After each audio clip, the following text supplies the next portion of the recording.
everyone, Chris Vaglio here, and welcome to Rock Your Brand. This is a show where we take the noise out of marketing and help you build the brand that resonates.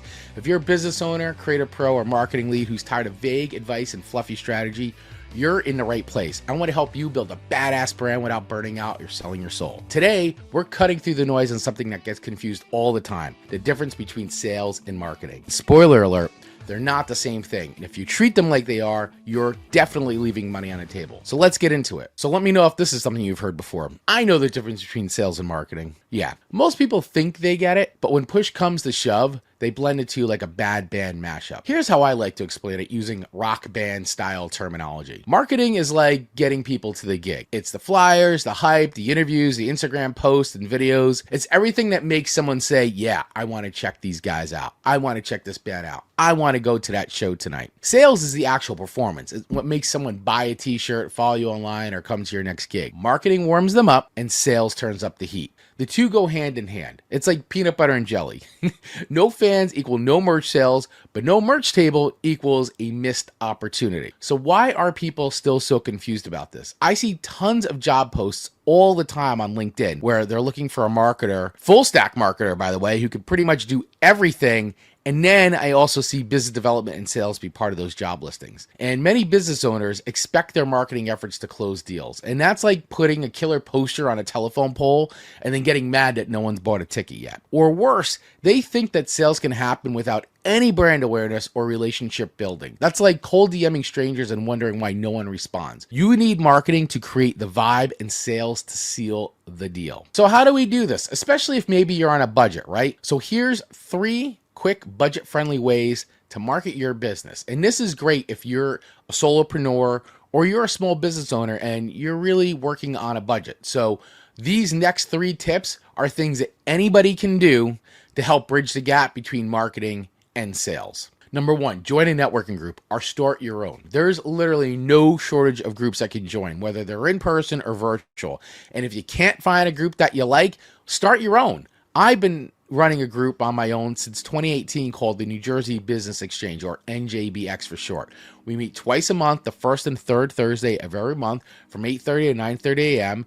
And we meet hybrid style, which means people can come in on Zoom or they can meet in person in the conference room that I have rented 2 times a month. And we keep the format very simple. And the focus is really on building great relationships. We don't get hung up on numbers or how many people gave, how many referrals or anything like that. We keep it simple and focus it on developing relationships. This is a great way to build your community that you would want to be a part of. So for you to get started, if you want to build your own networking group, don't get hung up on the amount of people in the group. Even 2 to 3 people on a Zoom call is a start, right? That's a group. And the whole point is that you start doing it and that you're building community. And on top of that, you're getting a chance to talk about your business, your service, and what it is that you do. All right. Number 2, email your list. Now, I'm going to have you hit stop right now on this show if you don't have an email list. This is the one thing that I focus on with every single client that I work with. Emailing your list is key. And if you don't have a list, hit stop right now on this show and start putting your email list together. Everybody that you've ever talked to over the last 1 to 5 years should be on that list, including family and friends as well. If you're just starting out your list, you should be actively collecting your customers' data or prospects' data, name, email address, and if they're comfortable enough, their phone number, and you should be putting it all into a database. You can use an email client like MailerLite, that's the one I use, but MailChimp, ConvertKit, Constant Contact, those are all good. There's so many of them out there. But the point is you want to be talking to your people. You want to be letting them know what's going on with you, whether that's offering a tip, telling a story, sharing experiences. The biggest thing is you don't want to ghost the people on your list. This is a wonderful and easy way to stay top of mind with everybody in your network. And if they don't want to be on your list, they'll just unsubscribe. That's fine. But this is one of the easiest and cheapest ways to build brand awareness, to stay top of mind with everybody in your network, and also create conversions. And if all else fails and you don't have an email list and you don't want to get going, then what I recommend is maybe starting a Substack. It could be a great home base for you to put out content and create that monthly or weekly newsletter content. It's free, it's easy, and I've dropped a quick primer in the show notes on how to set up a Substack. Number 3, this is one of my favorites and one of the easiest ones if you put time aside to do this every single day. My friend Joe Applebaum always says all the time, you should be having conversations every single day with the people in your network. You should be having conversations every single day. So how do you do that? Well, reconnect with people that you already know. Let's think about it. How many people have you met this year alone? I'll wait. Think of the number. How many people have you met alone this year, right? Look through your messages, look through your calendars, look through your CRM. Who haven't you talked to in a while? Those are people you want to reconnect with. Those are people you want to do one-to-ones with, right? I'm recording this now in August of 2025. January was 8 months ago. I met a lot of people in January, and I can guarantee there's a bunch of them I haven't reached back out to. This is an activity that you can schedule for yourself every single day for about 15 minutes a day and to reconnect with people in your network. And it could literally be a simple note like this. Hey, name, put the person's name in there. Just thinking about some awesome people I've connected with. You came to mind. How are things going with you and your business? Would love to catch up for a one-to-one. Want me to send over a calendar link? It's simple, it's honest, and it works. These are simple, easy tactics that you can use to have these conversations. Every conversation you're having with somebody is opportunity to talk to them about what they're up to, what's going on, how you can help them, but then also how they can help you, right? We always want to lead with them first, and we always want to come from a place of authenticity and being honest and helping and serving. But at the same time, we do want to make sure we don't forget about ourselves. So when the conversation shifts, let people know, what are you doing? What are you working on? And be specific on how they can help you. Who exactly are you looking to meet? Don't say everybody. Don't say just small business owners in the New Jersey, New York area. Be very specific, such as like, hey, I really like connecting with business owners who own construction companies and home services companies that are about $1 to $10 million in revenue. If you know of anybody, especially too, if they find to be that they're struggling with marketing, those would be an ideal connection for me. I'd love those introductions. Something like that's a little bit more specific. And if you even want to go even deeper with somebody, you could also look at their LinkedIn ahead of time and maybe pick out 2 to 3 people that they're connected to and ask them for an introduction. Now, that is not stalkerish and it's not being creepy, especially if you're already connected to the person on LinkedIn.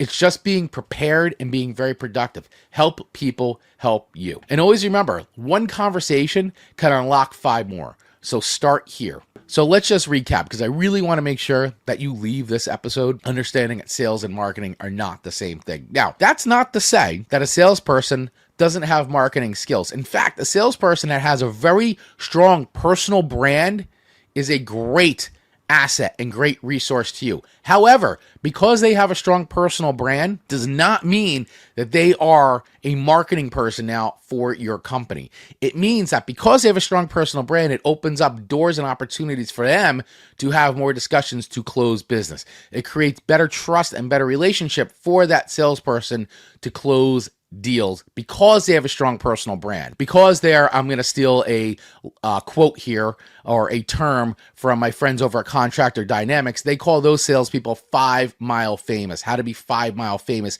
in your local community. And there are great salespeople out there who do that. They market themselves. They put themselves out there, but they're leveraging their personal brand. And that is completely different from your marketing of your brand. Just like you don't want your marketing person going in there and closing deals. If they don't know how to close, if they don't know how to sell, you don't want them closing deals. But that salesperson and your marketing person do need to talk. Your sales team, your marketing team need to talk. They should be sitting in on sales meetings together. There should be constant chatter and constant communication. Salespeople are in the trenches. They're getting the firsthand feedback. They're hearing the objections from the clients. That information needs to be relayed to marketing. That is very important data that marketing needs to know about so they can create conversations, they can create communications that will help out the salespeople, right? You see how it works in hand. They need to work together, but are entirely separate entities, entirely separate things. So once again, sales and marketing are not the same. And hopefully the tips that I just gave you help you to understand that you don't need a massive marketing budget to even market like a pro. If you just start with those 3 activities alone, That will help you begin to ratchet up your marketing. And you can have your marketing people help with that, especially if, say, you're the owner and you're going out and you're doing the sales, right? But you have a marketing person or marketing team on staff. These are things that they can help you with.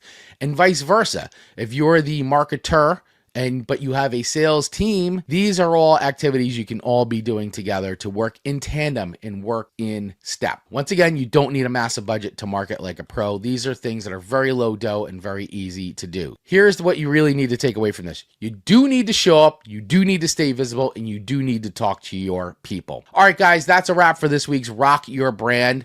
I hope you enjoyed it. The main takeaway: marketing warms them up, sales closes the deal. Don't confuse the two, and don't skip either one. Thanks again for listening. If you want help dialing in your brand, let's talk. Use the link in the show notes to set up a complimentary consultation with me. And until next time, keep showing up, keep rocking your brand. And remember, your brand's not just a logo, it's your voice, it's your vibe, and it's your energy.